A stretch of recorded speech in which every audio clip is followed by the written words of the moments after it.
Você já sentiu que sua vida precisava de uma pausa? Que seu coração busca por respostas, mas não sabe por onde começar? Caminho da Fé, Descobertas na Estrada da Alma. Não é apenas um livro, é uma jornada, uma história real de superação, fé e transformação que vai inspirar você a dar o próximo passo na sua vida. Descubra como desafios podem se transformar em lições e como cada momento pode ser uma oportunidade para se reconectar com o que realmente importa. Este livro é para quem busca mais do que histórias. Busca propósito, busca inspiração, busca a si mesmo. Disponível em e-book e na versão livro físico. Comece hoje sua jornada de transformação. Caminho da Fé. Descobertas na Estrada da Alma. O que você está esperando?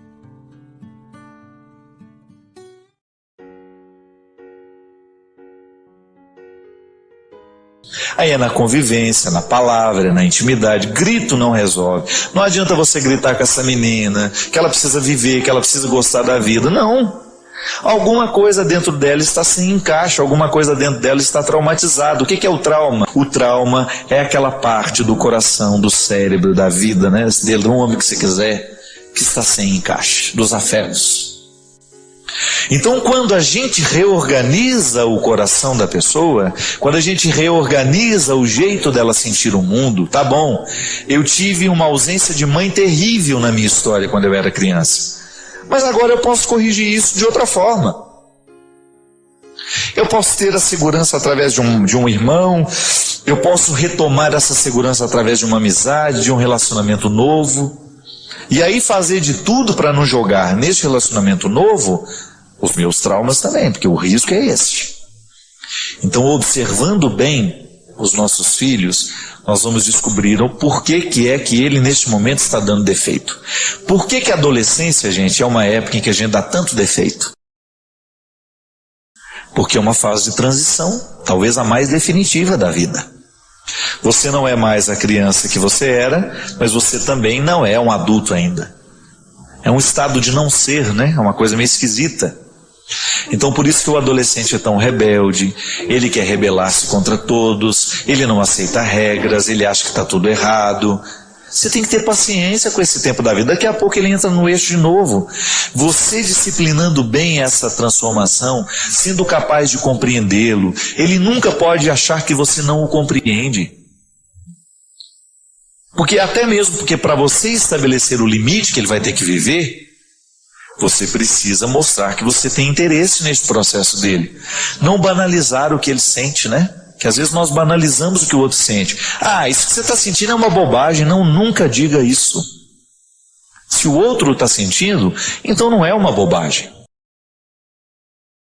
Precisamos entender. Então às vezes, Helena, o que nos falta é olhar para essas pessoas que estão do nosso lado e ajudá-las a retirar aquele peso, porque não é normal que a gente queira morrer aos 16 anos. Não é normal que a gente queira morrer hora nenhuma, né? Se de repente a gente está perdendo o gosto pela vida, cuidado. Não deixe isso crescer dentro de você. Semana passada eu tive um encontro que me ensinou muito, mais uma vez, isso que eu estou dizendo. Que eu gosto de concretizar na prática aquilo que eu sei na teoria. Um amigo meu me procurou e me contou que tinha feito algumas escolhas que não estavam de acordo com o que ele é. Sabe quando você descobre que existe uma inaptidão entre aquilo que eu sou e aquilo que eu estou fazendo? Por exemplo, o Vanilson é pianista. Bom, né? Se de repente retira o piano da sua vida, Vanilson, e fala assim, você não vai poder mais tocar esse piano. Você vai sofrer, não vai? Porque a música faz parte da sua vida. Está no seu sangue. Olha o que é bonito. Está no sangue. Isso é uma expressão muito séria. Se está no sangue é porque faz parte de mim. Se porque está de fora, não faz parte de mim. Essa roupa pode até me servir, mas não faz parte de mim. Eu sou o Padre Fábio mesmo sem essa camisa. Sem esse sapato. Eu trouxe. Mas posso mudar, posso vestir uma outra. Agora, aqui dentro, existe uma realidade que pede, que clama o tempo todo por coerência. Eu preciso estar no lugar certo.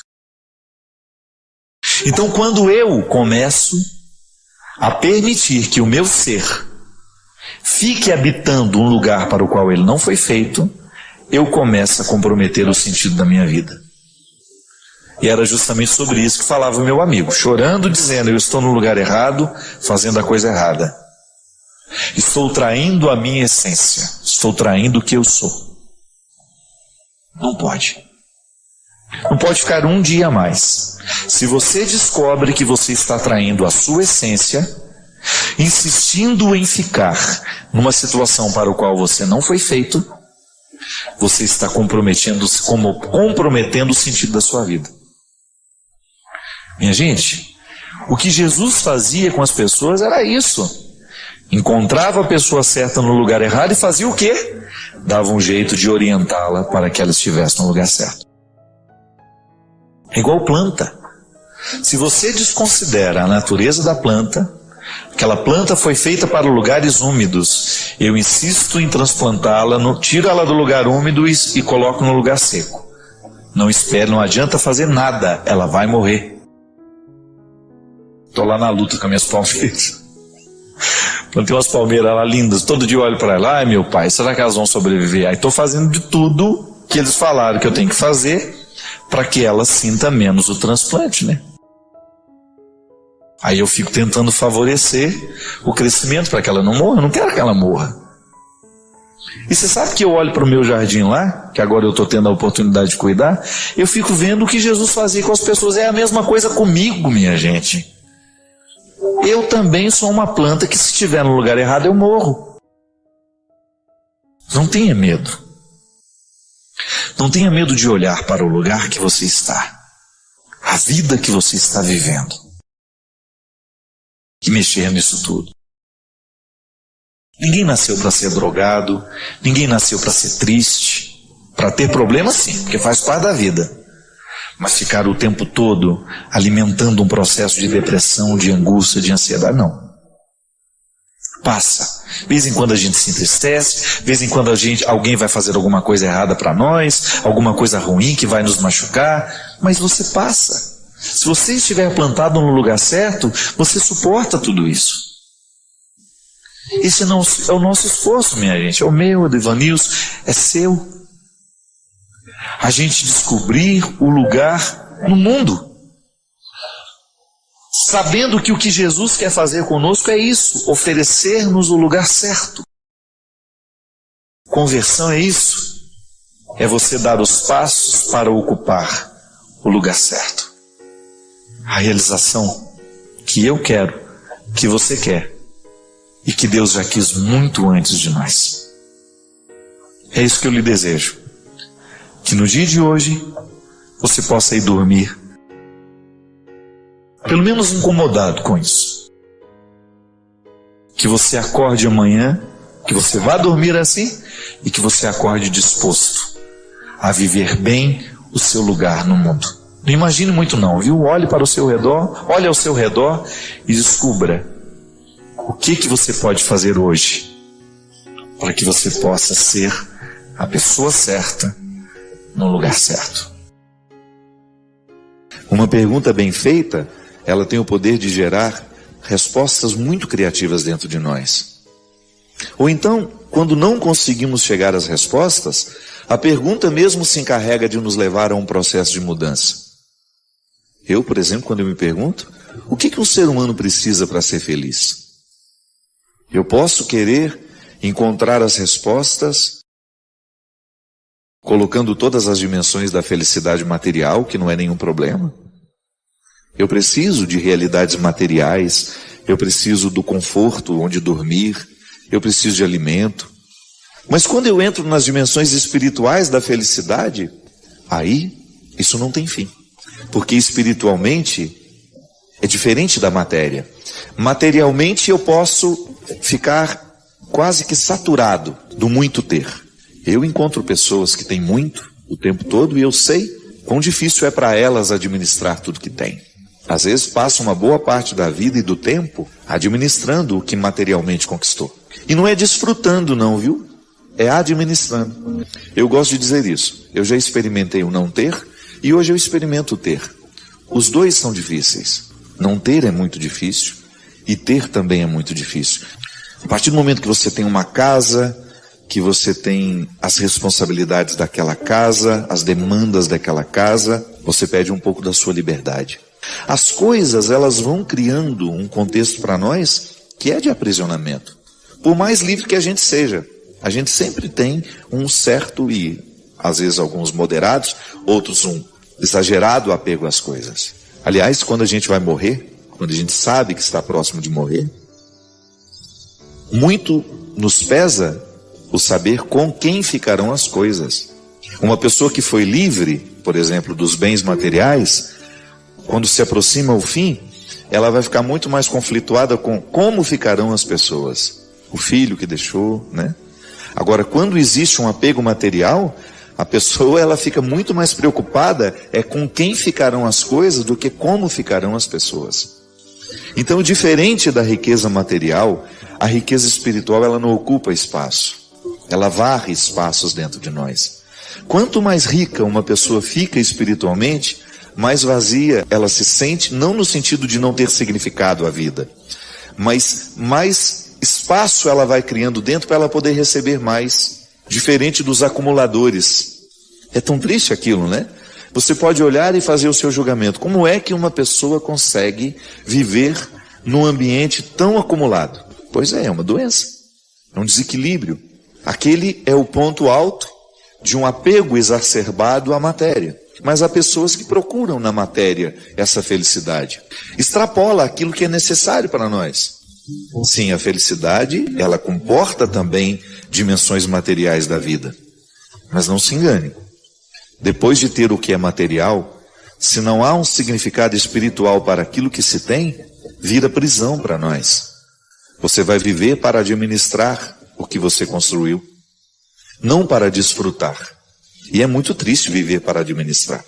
Às vezes a gente vê pessoas que são como cães amarrados nos bens que têm. Alguém se aproxima e já faz. Não é assim? Vive ali para vigiar.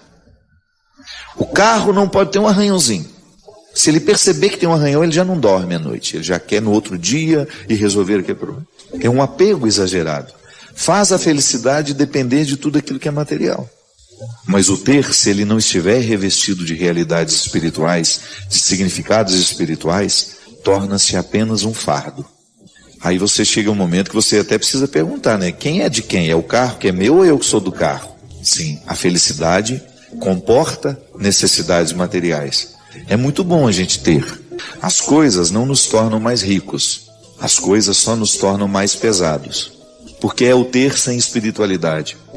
Porque eu posso muito bem revestir o que a vida me deu através do meu trabalho de significados espirituais.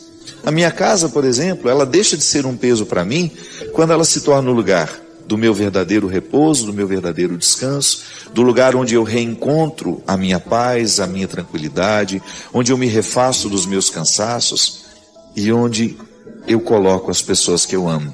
Todo mundo que frequenta aquela casa passa a fazer parte de uma felicidade espiritual. É tão bonito quando você entra dentro de uma casa e você percebe que ali o respeito pelo outro está nos pequenos detalhes.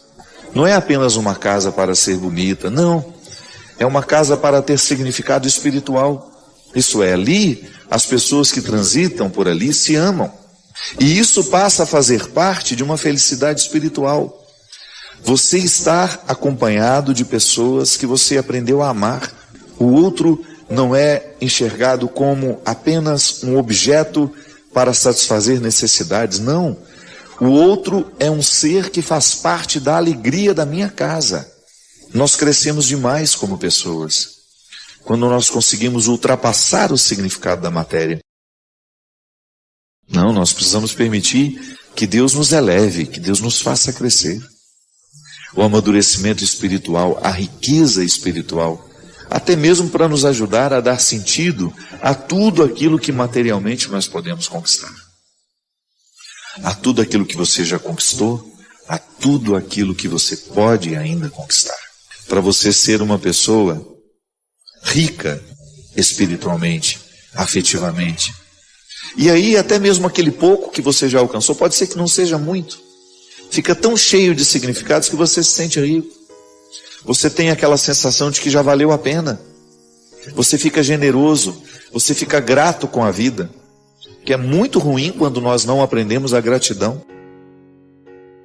Podemos conquistar tantas coisas e ainda assim não estamos satisfeitos. Por quê? Falta a riqueza espiritual de ser grato, de perceber aquilo que você alcançou como um resultado que sempre merece ser comemorado.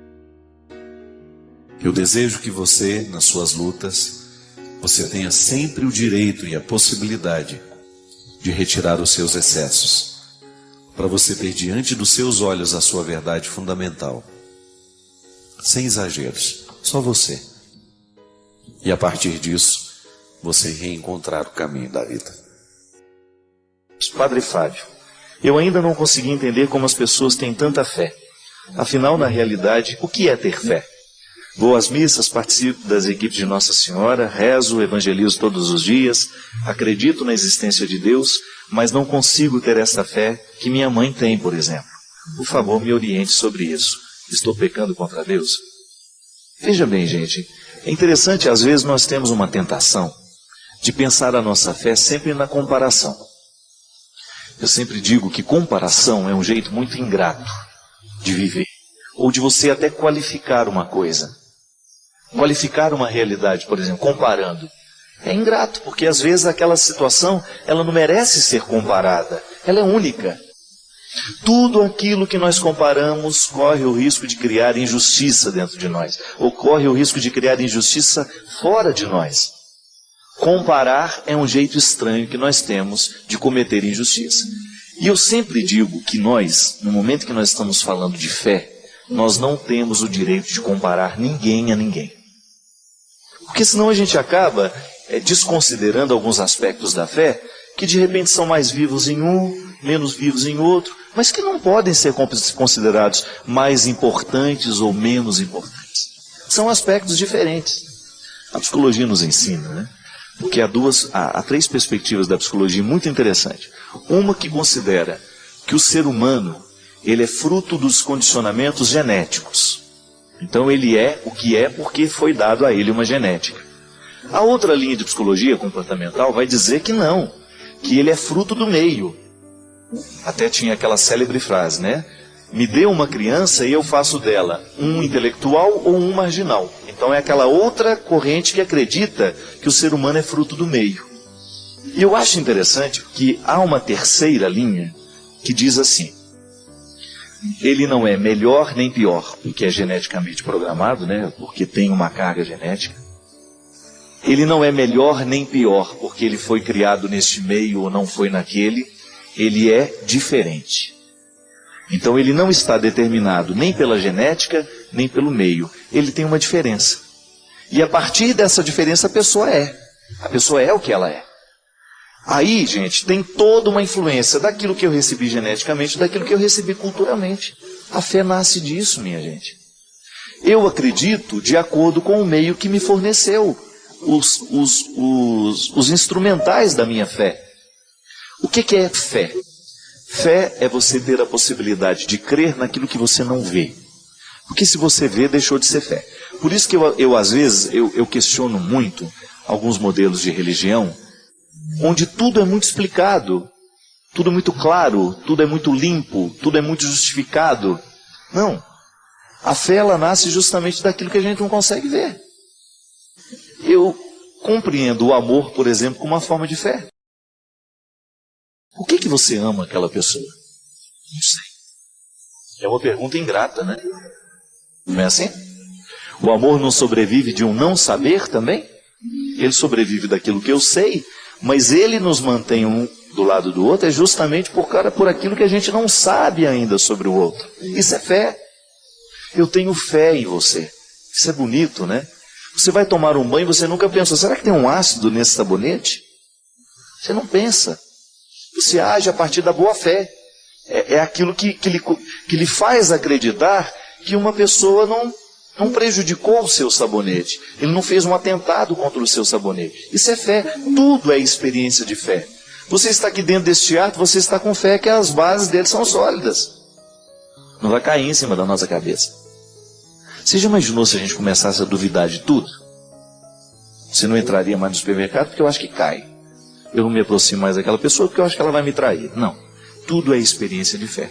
Agora, como é que isso se manifesta diante do sagrado? Tudo isso se manifesta em fé sagrada a partir da experiência que a gente tem como pessoa. A grande injustiça é quando eu quero comparar a minha fé com a da minha mãe, por exemplo. Alguém poderia dizer: Padre Fábio, a sua mãe tem muito mais fé que você. Eu não concordo com isso, porque a minha fé é diferente da minha mãe. Mas eu não posso dizer que uma fé é superior à outra. Tudo aquilo que a gente considera superior, gente, gera preconceito, gera racismo, não é assim? O racismo não sobrevive no mundo justamente porque umas pessoas se acham melhores que as outras. A mesma coisa acontece no horizonte da fé. Nós não temos o direito de ficar comparando a fé de ninguém. Então, cuidado. Não compare a sua com a dos outros e não permita que a sua seja comparada. Você tem um jeito específico de acreditar em Deus. Você tem um jeito específico de viver a sua experiência do sagrado. Pronto, ponto final. A experiência é sua. O jeito de ver, de interpretar, de sentir este Deus é seu. Ele não pode ser comparado, porque senão você começa a viver aquela coisa: eu sou melhor ou eu sou pior. E na verdade nós não precisamos nem de gente que se sinta melhor, nem de gente que se sinta pior. Aliás, eu acho que os problemas do mundo seriam resolvidos no dia em que a gente colocasse essas questões diante dos nossos olhos. Você não é pior nem é melhor, só é diferente. A tolerância religiosa nasce disso. Eu não posso me sentir melhor do que você. Tanto é que há um teólogo que eu gosto muito, ele sempre diz assim: toda religião tem o direito de viver o seu Antigo Testamento. Você que já vive, por exemplo, você que é cristão, que já está dentro do Novo Testamento, você corre o risco de olhar para o Antigo e falar assim: nossa senhora, nós somos muito melhores do que eles. Só que tem gente que ainda está no Antigo Testamento. E nós não temos o direito de olhar para o contexto deles e dizer que nós somos melhores, não. Da mesma forma como eu não tenho o direito de olhar para uma pessoa, de repente, que não tem estudado teologia nenhuma, e dizer que ela não tem fé, porque eu sei um pouco mais do que ela, não. A fé não pode ser comparada. Fé é uma experiência particular, única. Mesmo que essa fé seja universal, ela vai se manifestar de maneira muito particular nas pessoas. Então a gente é muito injusto cada vez que a gente compara. Isso é até bom, porque cria uma humildade dentro de nós, né? Eu não sou melhor que ninguém, ninguém é melhor do que eu, nós somos apenas diferentes. Uma primeira pessoa fala aqui a respeito da síndrome do pânico que eu tive. Meu nome é Lucéia, sou de Goiatuba, interior de Goiás. Acompanho muito o senhor nos programas de direção espiritual e quando não assisto, vejo no YouTube. E isso tem me ajudado muito, pois desde janeiro eu estou em tratamento devido a uma depressão com transtorno de ansiedade e ainda sofro muito porque dentro de mim existem coisas muito mal resolvidas. Quando o Senhor passou pela síndrome do pânico, me mostrou o quanto devemos lutar e nunca desistir. E é isso que eu venho fazendo, sempre acompanhando o Senhor. E vivendo um dia de cada vez. Passei a buscar a Deus e se não fosse Ele, talvez eu não estaria mais aqui. Um grande abraço. Lucéia, muito obrigado pela sua partilha, pela oportunidade que a gente tem de refletir essa questão. Eu sempre que posso eu trago aqui. A depressão é uma doença muito grave, muito séria. Ela, às vezes, considerada por muitos como uma frescura, né? E não. Nós temos, e você mesma disse, esses desconfortos da alma, eles nos agridem muito. E não é fácil lidar com eles. Mas é bom você perceber, eu vi que você está muito atenta a isso, pelo que você escreveu, que você identifica que existem coisas que estão mal resolvidas na sua vida. Esse é o ponto de partida. Às vezes a depressão é apenas uma consequência de uma vida que está sendo mal vivida. E não adianta tomar o remédio só. Se você não mexe na causa, o remédio vai tratar o sintoma e você vai ficar eternamente dependendo daquele remédio porque você não agiu na causa. E o agir na causa não depende de remédios, depende da nossa vontade. O remédio é muito importante para nos estabilizar, para nos dar um conforto emocional, sobretudo quando nós vivemos a dor aguda. Uma pessoa, por exemplo, quando passa por uma situação traumática, é possível que o médico indique alguns medicamentos para ajudar a viver aquela fase aguda. Mas depois o próprio médico vai ajudando a retirar, porque passou a fase aguda. Depois nós temos necessidade de lidar com a situação que nos entristece. Eu me lembro que acho que umas 2 semanas eu partilhei aqui com vocês justamente no momento em que eu identifiquei que eu estava vivendo assim um certo torpor, né? Nada estava me incomodando, estava tudo muito bom, e eu fiquei uma pessoa ótima, né? Porque você não vê problema em nada, mas eu não sou assim.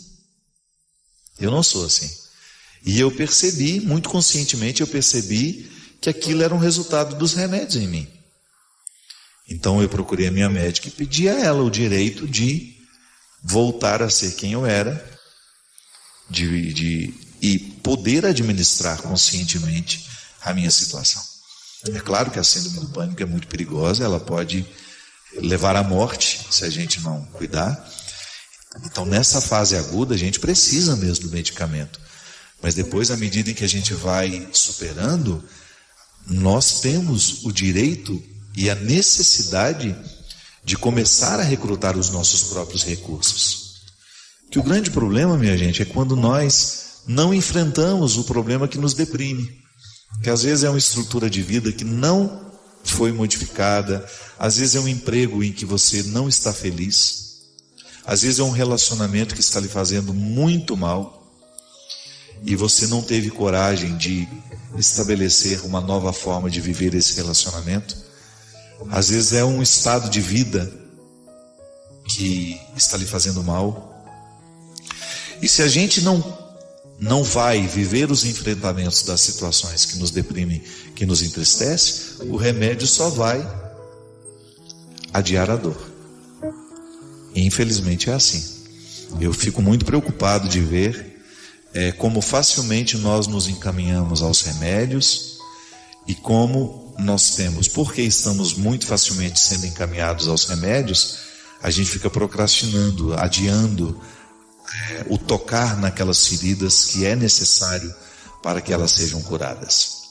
Então, Lucéia, eu fico muito feliz que você esteja consciente e de que, apesar do sofrimento emocional que você vive, você esteja encontrando aqui no nosso programa, ou seja, também nas minhas pregações no YouTube, nas minhas palavras que nem vão mais por mim, né, que outras pessoas levam, divulgam por aí, que você possa estar aí descobrindo uma força a mais para você poder seguir. Que é assim mesmo.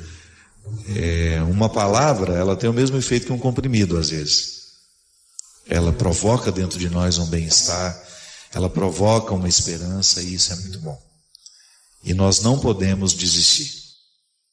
Eu tenho uma amiga, uma família muito próxima a mim lá em Campina Grande, que desistiu na semana passada. Se matou, bebeu veneno na frente dos filhos. Uma situação tristíssima.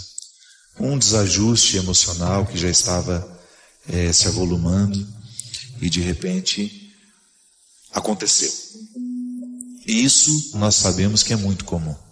Muita gente desiste da vida. Eu não tenho medo de dizer, eu quis desistir em julho deste ano.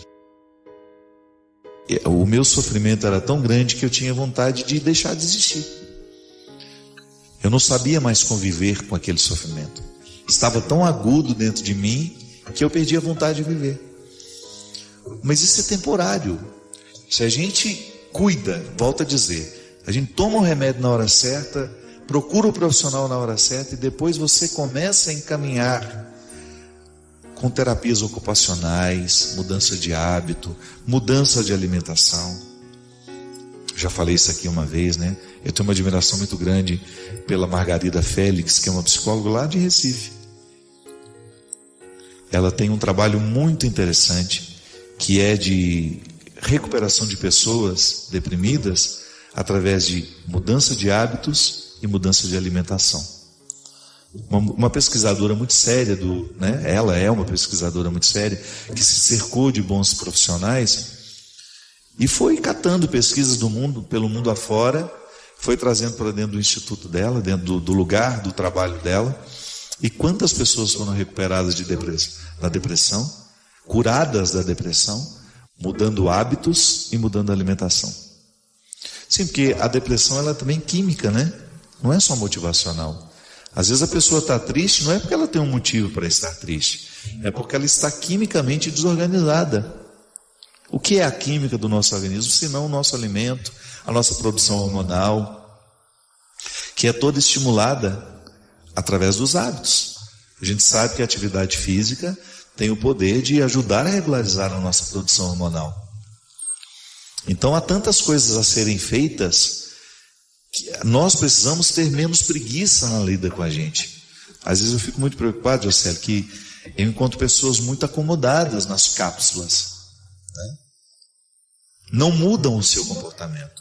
Então vão depender eternamente daquele remédio, de repente aquele remédio não faz mais efeito, precisa ir para um mais forte, e isso não tem fim.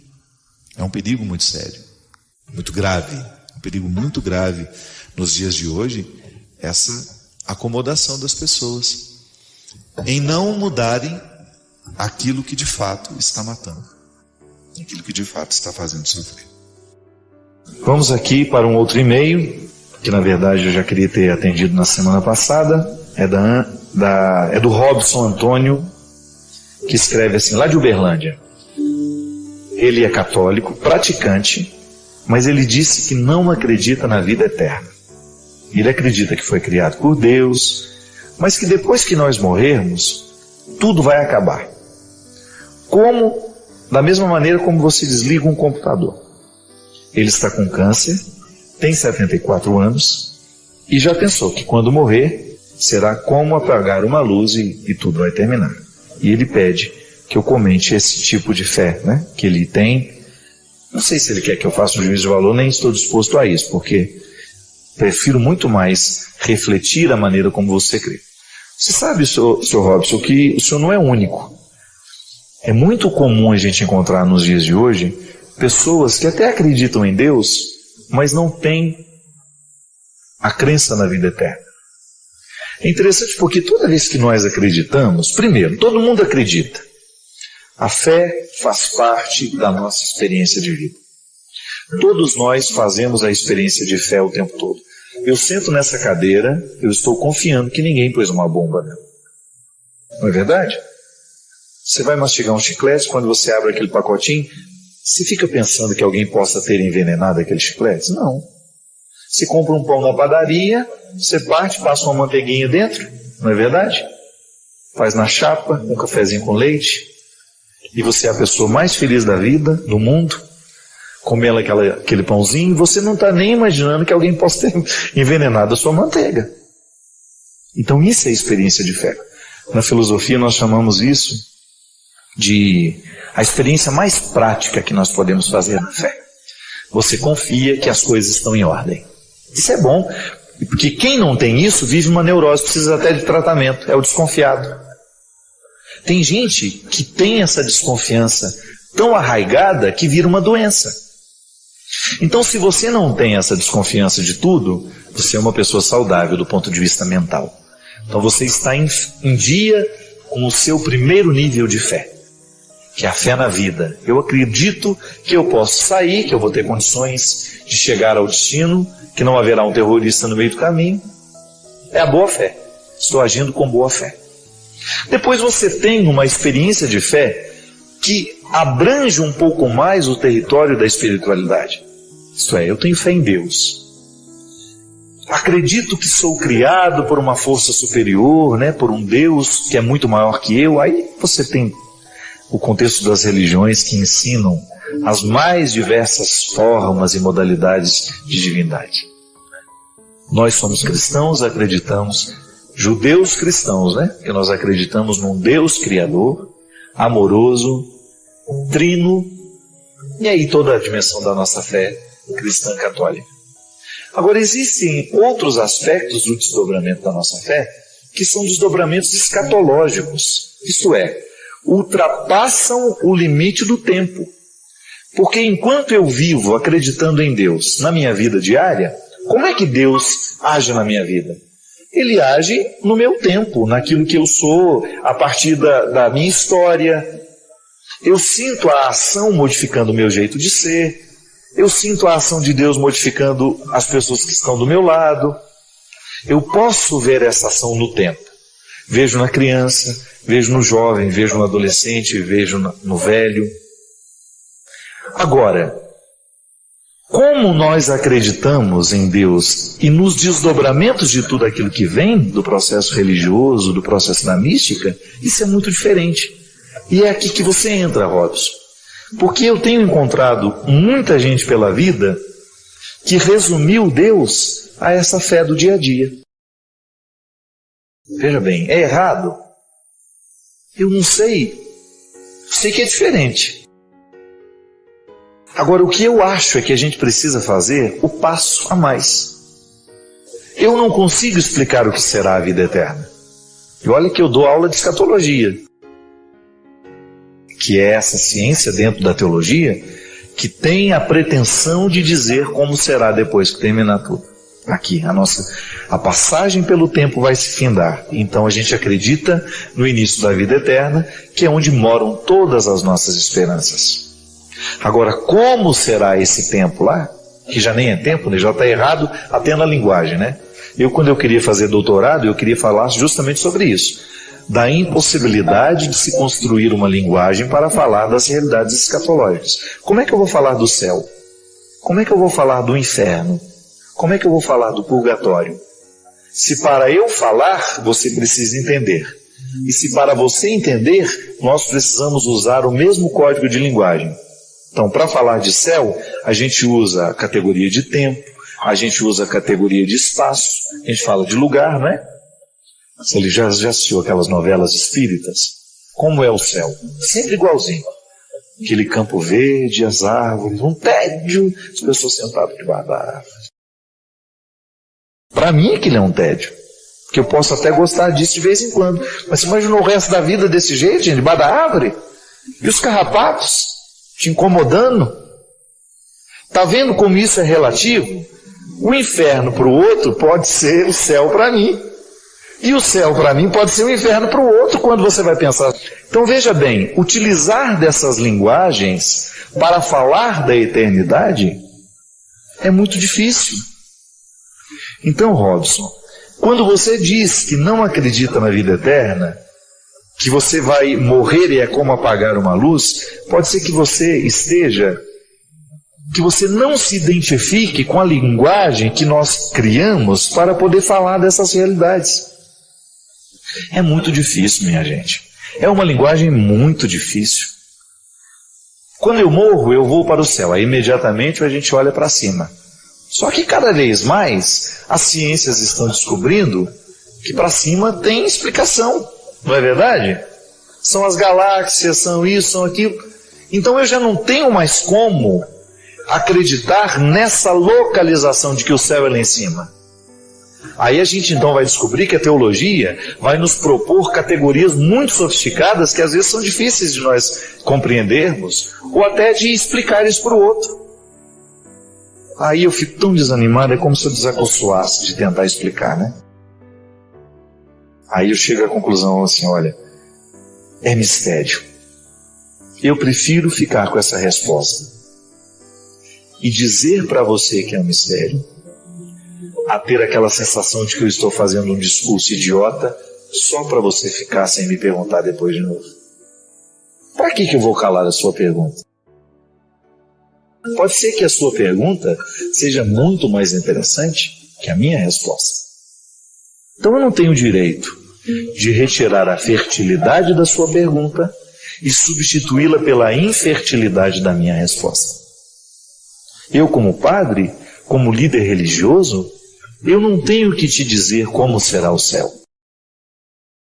Eu tenho que lhe fazer imaginar. Porque no momento que você imaginar, você criará o céu a partir das categorias da sua satisfação. Ah, mas isso então é uma loucura, padre. Não. Se Deus nos deu este dom, Não é verdade? De sentir, de desejar, eu diria a você, o céu é a melhor parte da vida que você puder imaginar hoje, multiplicado por 1000, por 2000, por 3000. Agora, o bonito da vida é a gente viver essa tensão escatológica, pensando assim, hoje, no agora da minha vida, eu renuncio o inferno. Eu renuncio tudo aquilo que possa ser um instrumental de destruição para a minha vida, para a vida de quem está do meu lado. E aí eu continuo imaginando. Robson, eu não acredito que você não tenha esperança na vida eterna. Porque se você crê em Deus, meu amigo, é natural que você, sobretudo agora, neste momento de doença, você descubra uma parte da vida cheia de sabor. Sabe por quê? Porque a vida sempre tem sabor. Há sempre um sabor preparado para cada tempo da nossa vida, mesmo no tempo da doença, da dificuldade, da luta. Eu vi algumas pessoas muito especiais para mim morrerem. E eu posso confessar a você, Robson, que no momento que eu vi aquelas pessoas morrerem, eu sabia que existia um sabor naquele último suspiro. Eu vi. Eu tenho certeza absoluta que o sabor existe até o final. E que a beleza da vida consiste em nós descobrirmos o sabor que eu posso experimentar agora. Agora, como será essa vida eterna? Não posso lhe dizer, meu amigo. Mas posso lhe sugerir que você imagine essa vida eterna da melhor forma possível. Porque se você imagina da melhor forma possível, a sua vida agora é transformada. E é aqui que eu acho que se resolve esse conflito de fé humana, temporária, situada, com a fé na eternidade. Quando nós descobrimos que existe um laço e que o tempo está ligado a uma realidade que não é tempo, que o espaço está conectado num espaço que não é, como eu posso dizer, imaginar, porque não está na clausura dos meus conceitos. E a eternidade é isso. Quando você descobre que no agora da vida, você tem a oportunidade de estabelecer um tempo de céu.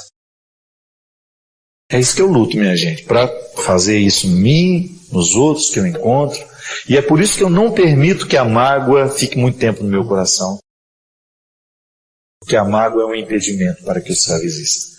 Toda vez que eu estou magoado com a vida, toda vez que eu estou magoado com as pessoas, o céu é paralisado dentro da minha vida. É como se os tijolos parassem de ser colocados. Avance a construção da sua eternidade. Não espere morrer para ser eterno, não. Adélia Prado diz que tudo que a memória ama já ficou eterno. Ela tem razão. O amor é essa realidade humana, dom divino em nós, que tem a possibilidade de eternizar tudo que a gente toca.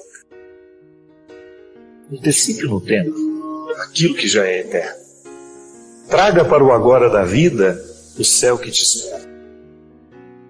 O contrário não vale a pena. Trazer para o agora da vida o inferno que não queremos. O céu é agora. Então eu descubro isso. E não significa que eu não creia no céu depois.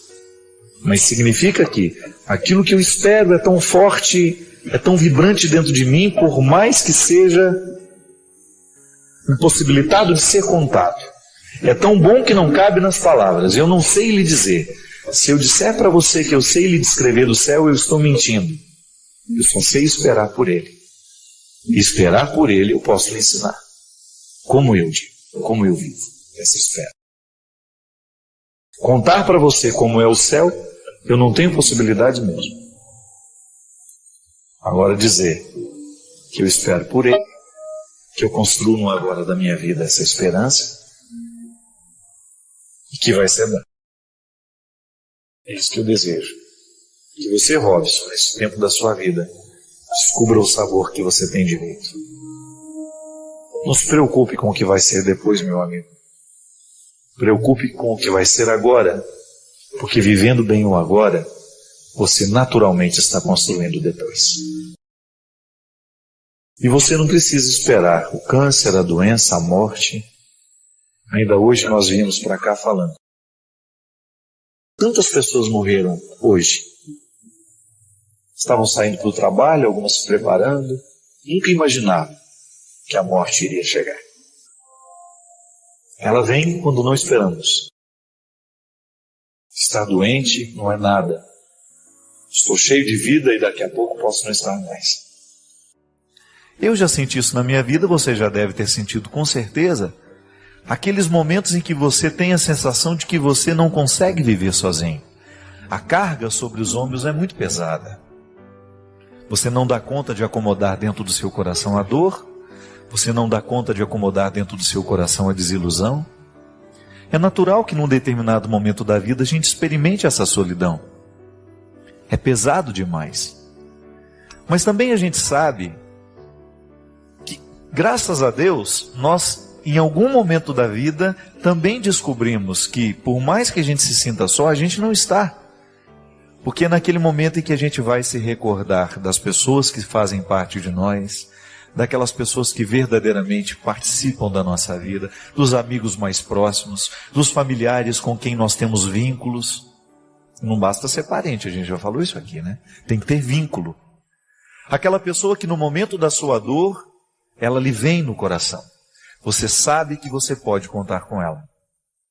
Isso é a ação histórica de Deus, minha gente. Quando pela força de um coração que sabe nos ouvir, quando pela força de uma pessoa que sabe estar do nosso lado no momento da nossa fraqueza, a gente se sente um pouquinho mais encorajado para viver o momento da dificuldade. E é nesta hora que vai valer o vínculo que a gente cultivou. A gente sabe que nós temos muitos relacionamentos, mas de vez em quando Deus nos dá a graça de ultrapassar os territórios convencionais. Aquela pessoa deixa de ser apenas mais uma conhecida e se transforma numa pessoa da sua confiança. Eu não me canso de dizer isso. A maior riqueza que verdadeiramente nós podemos ter nessa vida, minha gente, é a confiança. Você confiar em alguém, isso é muito precioso. Porque a confiança retira esse sentimento de solidão. A confiança nos devolve coisas preciosas que a vida nos retira. Quando você sabe que você pode contar com aquela pessoa, que ela é fiel. Confiança é aquela abertura que você faz da sua vida e você permite que outras pessoas entrem e que elas tenham autoridade sobre você. Quanto mais a gente está convertido, quanto mais a gente tem essa experiência humana de amar e ser amado, maior é a oportunidade que Deus tem de agir em nós. Por um fato muito simples, Deus passa pela ação do outro na minha vida.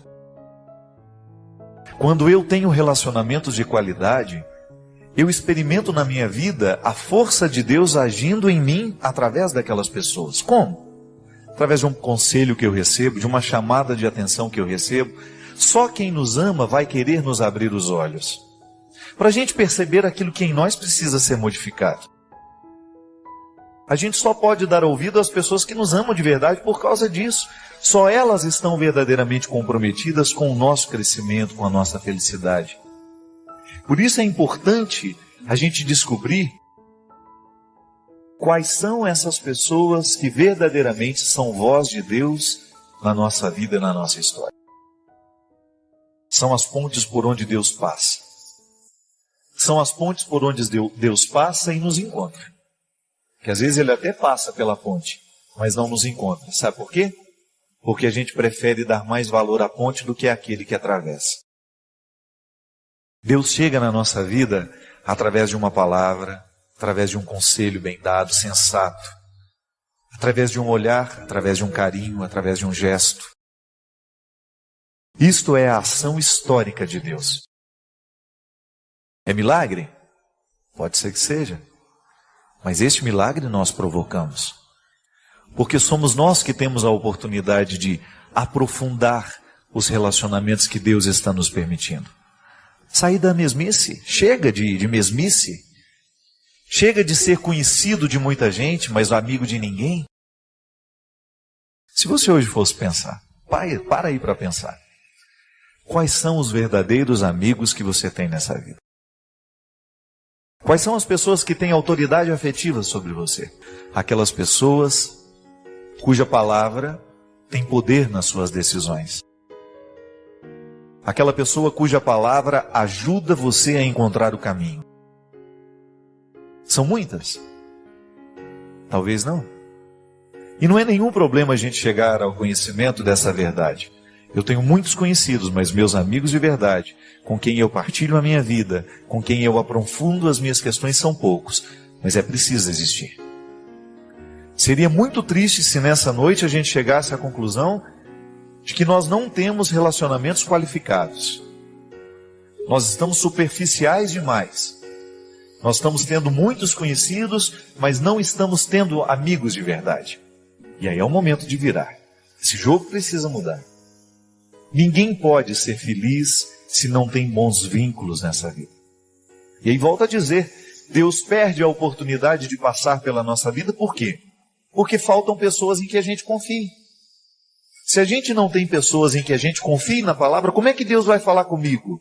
Como é que eu vou poder ter a oportunidade de transformar a minha personalidade, o meu jeito de ser, se eu não dou atenção à palavra de alguém? Se ninguém tem poder de falar comigo, se a palavra daquelas pessoas não tem autoridade sobre mim, como é que Deus vai passar por essas pessoas? Muita gente, mesmo sem nunca ter se encontrado comigo, me considera um amigo. E eu fico feliz por isso. Fico feliz porque, na verdade, o nosso vínculo já nasce a partir de um elemento muito fundamental na amizade, que é confiar na palavra que o outro está me dizendo. De alguma maneira você começou a prestar atenção naquilo que eu dizia, começou a colocar crédito nisso, né? Dar a oportunidade, me deu uma oportunidade de ter alguma autoridade na sua vida. Eu sou padre, sou portador da palavra de Jesus, e você coloca algum crédito naquilo que eu falo. É responsabilidade minha, porque Deus nos coloca nestes caminhos para que a gente possa ajudar a vida uns dos outros. Agora eu também tenho que ter as pessoas que passam pela minha vida e fazem por mim aquilo que eu tenho a oportunidade de repente fazer por você. Elas chegam de todos os lados, minha gente. Deus passa pelos caminhos humanos. Deus age através de caminhos humanos. Vozes humanas são capazes de serem a voz de Deus. Amores humanos são capazes de serem o amor de Deus na nossa vida. Porque Deus precisa da história para agir. É lindo acreditar nisso. Que a reencarnação de Jesus continua acontecendo entre nós no momento em que nós nos dispomos a ser para o outro um caminho de salvação. Na correria que eu tenho, se eu não tenho os meus momentos, nessa vida corrida que eu levo, se eu não tenho o meu momento de alegria com os meus amigos, eu não dou conta de viver tudo o que eu preciso viver. Por quê? A alegria nos fortalece, minha gente. É por isso que a felicidade, a alegria, a satisfação é um combustível muito eficaz para que a gente possa ser um ser humano inteiro.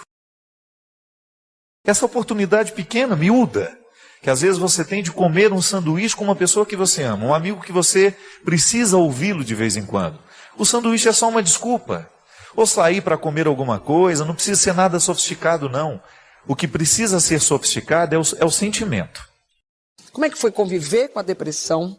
E qual seria a maior dor dela? Primeiramente, eu precisei aprender a conviver com a melancolia. São processos muito parecidos, né? Mas melancolia não é patológica, não é um processo que precisa ser cuidado. Ele precisa ser assimilado, interpretado, faz parte da minha idiosincrasia ser melancólico. Só que eu tive fases suicidas, e muitas. A melancolia, em alguns momentos, ela foi extremamente penosa para mim, porque eu não sabia interpretar aquilo. Eu só percebia que existia uma sombra na minha forma de ver o mundo. E essa sombra continua até hoje. Eu nunca fui uma pessoa naturalmente feliz. O meu olhar sempre foi mais melancólico, mais tristonho.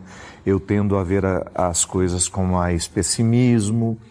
Mas ao longo da minha vida eu fui interpretando isso como uma característica que não é um defeito.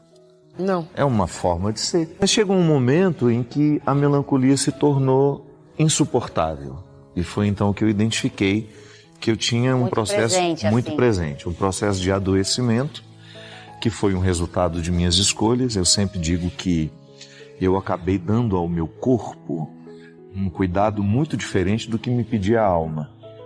Eu tenho tinha uma rotina extremamente difícil.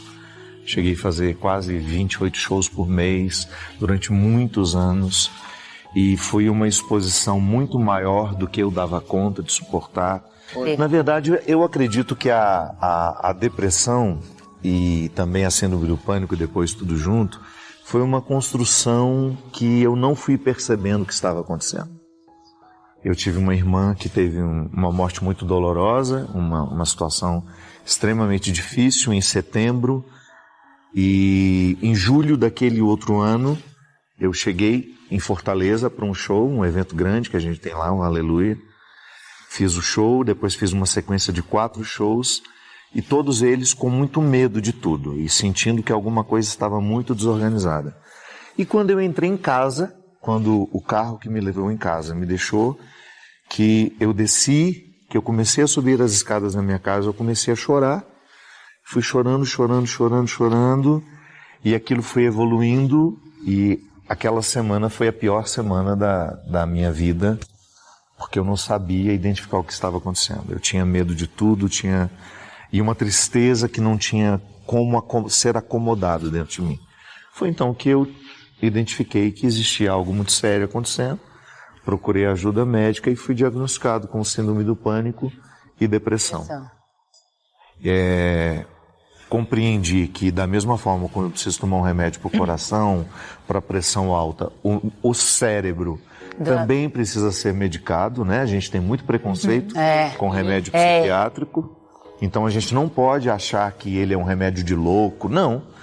A depressão é um processo químico que pode ser muitas vezes despertado por um estilo de vida, ou por uma perda não elaborada, por um luto que não foi vivido. E eu tinha tudo isso. Eu tinha estilo de vida, né? E tinha perdas extremamente dolorosas que não foram devidamente elaboradas, porque eu não tive tempo. Sim. Você não tinha tempo de...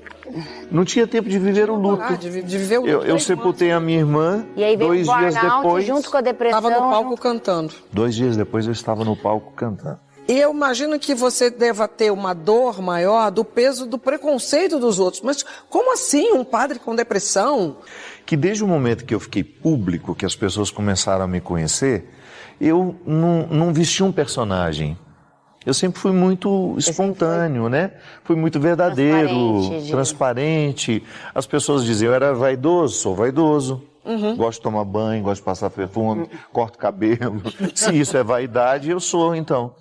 E quando eu apareci, eu fui muito interrogado acerca de uma série de coisas que a própria construção do padre na sociedade gerou aquelas perguntas para mim. Eu era um resultado daquilo que, de alguma forma, a gente, culturalmente, ao longo dos séculos, a gente foi colocando a figura do padre como uma pessoa muito sisuda, muito pronta, que vai ao velório para dar uma palavra de consolo. Eu nunca nem dei conta disso. Às vezes eu ia a um velório e eu chorava mais que os familiares. Então eu nunca tive muito essa coisa de ser pronto. E nunca fiz questão de me mostrar pronto para nada. Sou um homem miserável, que erro o tempo todo e às vezes erro de forma muito cruel, faço o oposto do que eu gostaria de fazer, caio nas ciladas do meu temperamento, sou vítima do meu temperamento, sou vítima da minha falta de inteligência, da minha falta de lucidez.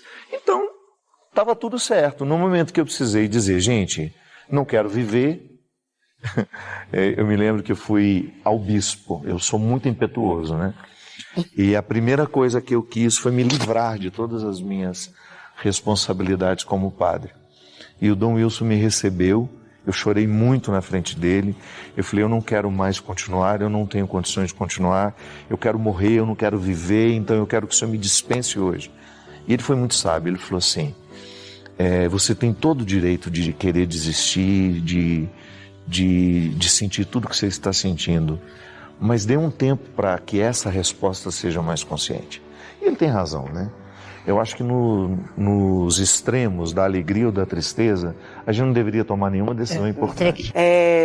Eu vi uma frase no filme do Coringa uma vez que eu achei me marcou muito, né? Que ele falava, a pior parte de ter uma doença mental é que as pessoas esperam que você haja como se você não tivesse. E isso é muito sofrido, né? Muito dolorido. E você falou sobre tristeza e depressão. Eu vi uma coisa migrando, assim, né? Porque a tristeza, existe um motivo para você estar triste, né? Você sabe por que você está triste. Então, você entende, você sofre por aquilo e vai sempre ali revisitando aquele motivo. A depressão é a tristeza que se instaura, né? A tristeza que chega e fica e se aposta e começa a te impedir de fazer as coisas. Eu vi uma vez um depoimento de uma menina em depressão que ela falou, eu não tenho desejo de tirar a minha vida. Eu tenho desejo de nunca ter existido. E isso foi muito profundo para mim. No livro do Desassossego, do Fernando Pessoa, ele fala também, se o coração pudesse pensar, ele pararia. Então... Mas, Larissa, isso que você está dizendo é muito confuso na cabeça das pessoas. Sim. Às vezes a gente quer medicar a tristeza, mas não sabe medicar a depressão. Sim. Tristeza não tem que ser medicada. Isso. Tristeza faz parte da vida. É processo inerente da condição humana. Eu me entristeço, todo dia não, mas de vez em quando eu me entristeço. E eu não preciso tomar um remédio para isso. Exato. Mas quando você percebe que a tristeza, ela se estende, ela não passa, ela já virou quase que uma rotina para você, então está na hora de pedir ajuda. Este aspecto que você salienta é um impeditivo para muitas pessoas reconhecerem que tem depressão. Porque é como se fosse uma coisa anulando outra. Ah, mas eu sou uma pessoa de fé, eu não posso ter depressão. A gente precisa saber diferenciar as coisas. Sim, a pessoa que tem fé também tem depressão. A fé não me impede de passar pelos processos humanos, pelos desequilíbrios humanos que nós construímos. A fé, ela pode me ajudar a superar. Falar sobre de nível, nós estávamos comentando aqui no intervalo. Eu vou ter coragem de contar para vocês uma neurose. Eu estou precisando de um psiquiatra para fazer um tratamento, que eu também tenho um problema de vida, esse telefone que a gente não larga, né? Eu caí na bobagem de baixar um joguinho no meu celular há mais ou menos uns 7 meses, que se chama Mini Fazenda. E eu fui ficando tão ligado naquele negócio que parece que... E é impressionante como... E olha que eu me considero uma pessoa consciente, né? Eu me observo muito. O dia que eu percebi que eu estava colocando o celular para despertar 3, 4 horas da manhã para alimentar as ovelhas, eu percebi que alguma coisa não estava muito bem com o meu sistema mental. E aí eu estava contando isso aqui para o Christian e ele fez uma reflexão muito interessante. Ele estava dizendo que quando a gente fica muito empolgado com esse jogo, de alguma maneira a gente faz esse jogo ser para nós aquilo que deveria ser a vida real. Não é isso que a gente falava aqui? Só que no jogo as coisas são mais simples, né? As conquistas são muito rápidas e eles fazem justamente para isso. Não pode ser uma coisa muito demorada, senão a gente desanima. E lá na Mini Fazendinha é um entretenimento, claro, mas isso deveria ser assim, um entretenimento que não envolvesse o meu dia, né? Quando você percebe que você está preocupado, porque tem ovelhas com fome, e você precisa produzir aquela lã, porque você tem uma entrega para fazer, não, alguma coisa não está certa aí nas nossas escolhas, né? Então eu fico pensando que às vezes essa vida virtual, essas opções inúmeras que a gente tem hoje, de você se divertir, de você se entreter, elas são nocivas para nós, porque elas nos retiram da possibilidade de você viver esse descanso que eu falei. Se a gente estabelecesse uma regra que depois das 10, então, a gente não olha mais mensagem no celular. Ah, mas se morrer alguém, você vai ficar sabendo, não vai ter jeito. Aliás, eu acho que as pessoas deveriam morrer em horário comercial, né? A pessoa morrer 3, 4 horas da manhã é muito ruim, porque a gente não tem o que fazer, né, nessa hora. Devia ter uma regra, só se morre em horário comercial para dar tempo da gente tomar as iniciativas, né? Tá todo mundo concordando aqui, ó. Defunto que vai ser... Não, defunto não, a pessoa vai virar defunto só em horário comercial. Brincadeiras à parte a gente precisa ter essa disciplina no nosso dia mesmo, porque senão a gente vai fazendo A gente vai fazendo escolhas que vão fragilizando demais a nossa saúde. Ainda hoje eu falava isso com um amigo meu. Eu estou ficando preocupado que às vezes eu fico com o hábito de olhar o celular de 5 em 5 minutos. Chegou um WhatsApp, tá bom. Chega mesmo, não tem como. Se você tem muitos amigos, se você tem muitos contatos ali, é natural que as pessoas falem com você o dia todo. Mas você não tem a obrigação de ficar respondendo aquilo toda hora que chega, se aquilo não for realmente importante. Responde mais tarde, ou tirar uma hora do dia para a gente poder fazer isso, para nos sobrar o tempo na academia. Eu me lembro que lá em Lisboa não, foi em Fátima. A gente fui fazer uma atividade física lá, tirei uma horinha do meu tempo lá durante a peregrinação, e uma recomendação que existia bem na entrada da academia era essa, né? Desligue o seu telemóvel. Desligue o seu telemóvel, que é o celular, para que você tenha condições de, pelo menos nesse tempo que você estará fazendo a sua atividade física, você desligar-se e fazer também uma higiene mental. Eu achei interessante porque é mesmo, a gente vai, né, e às vezes na academia as pessoas ficam cada uma com o seu celular. Seria uma oportunidade que a gente teria de descansar também um pouco a nossa cabeça. Cansa o corpo para descansar a cabeça. É sempre esse o movimento. Quem gosta de uma atividade física sabe que essa lógica é possível. Eu canso o corpo e descanso a cabeça à medida em que eu faço a minha atividade física. Mas agora a gente não está tendo condições nem de descansar a cabeça, porque a gente não larga dos aparelhinhos que nos cansam. Nada se submete ao desviver. O que foi dito não se recolhe à boca, o que foi escrito não se deixa apagar. As escolhas nos trouxeram até aqui. O arrependimento não altera um só centímetro do passado. Perdoe-se. Tudo aconteceu como podia ser. Eu sei que você tem uma tendência de se acusar diariamente por aquilo que não alcançou, por aquilo que fez de errado. É natural na vida humana. Isso quando não enchemos a nossa vida de si. Se eu tivesse feito, se eu tivesse falado, se eu tivesse ido, se eu tivesse ficado. Nós sempre teremos muitas possibilidades para a acusação. Mas não faz sentido. A vida que você tem diante de você hoje precisa ser perdoada, para que não fique nenhum ressentimento, nenhuma mágoa, para que você tenha condições de seguir adiante. Olhe-se com generosidade. Você alcançou tanto. Errou, perdeu, foi traída. Tudo bem, passou. O que você agora pode fazer com o passado, sim, é importante. A vida que você tem diante dos seus olhos, essa página em branco, que Deus lhe dá a oportunidade de escrever. Só isso importa. Coloque os seus olhos nisso. Deixe de olhar para o passado, criar conjecturas que não serão possíveis mais. Não podemos alterar um só centímetro do que passou. Mas o presente, o presente, esse está diante de nós e espera a nossa dedicação. O presente está diante de nós e, se quisermos, poderemos transformá-lo num grande acontecimento. Uma grande oportunidade de fazer a vida valer a pena e de viver confortavelmente em nós mesmos. Perdoe-se. Não se acuse por aquilo que você não fez. Não se condene pelo que deixou de fazer.